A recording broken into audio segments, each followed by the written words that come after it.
എപ്പോഴെങ്കിലും രാഷ്ട്രീയത്തിൽ നമ്മൾ ഒരുപാട് സ്വാധീനിച്ച അല്ലെങ്കിൽ റോൾ മോഡൽ അങ്ങനെ ആരെങ്കിലും ഉണ്ടായിരുന്നു? അങ്ങനെ പ്രത്യേകിച്ച് റോൾ മോഡലുകളില്ല, പക്ഷേ ഒരു കോമ്പിനേഷനാണ്.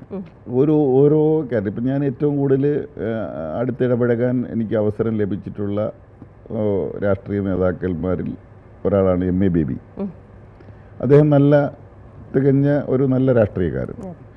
എന്നാൽ അദ്ദേഹത്തിൻ്റെ ഒരു സവിശേഷത ഈ കലാകാരന്മാരെയും സാഹിത്യകാരന്മാരെയും എല്ലാവരുമായിട്ടും നല്ല ബന്ധങ്ങൾ സ്ഥാപിച്ച് അവരുടെ അതിനെയൊക്കെ പ്രോത്സാഹിപ്പിച്ച് അതിനെ കുറച്ചുകൂടി അങ്ങനെയുള്ള ആൾക്കാർക്ക് ഈ രാഷ്ട്രീയക്കാരുമായി അല്ലെങ്കിൽ രാഷ്ട്രീയവുമായി ബന്ധമില്ലാതെ അകന്ന് നിൽക്കുന്ന ആൾക്കാരെ അടുപ്പിച്ച് കൊണ്ടുവരാൻ ഒക്കെ ഉള്ള അദ്ദേഹത്തിൻ്റെ ഒരു പ്രത്യേകത എന്നെ ആകർഷിച്ചിട്ടുള്ളൊരു ഘടകമാണ്.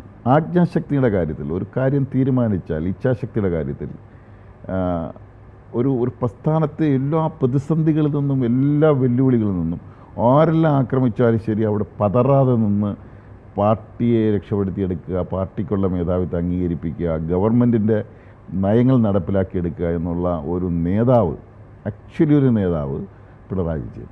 ആ ഒരു ക്വാളിറ്റി നമ്മൾ കണ്ട് മനസ്സിലാക്കേണ്ട, പഠിക്കേണ്ട ഒരു പാഠപുസ്തകമാണ്. അപ്പോൾ അതുപോലെ തന്നെ ഉള്ള ഒരുപാട് നേതാക്കന്മാർ നമ്മൾക്ക് റോൾ മോഡലുകളിൽ എന്ന് വേണേൽ പറയാം.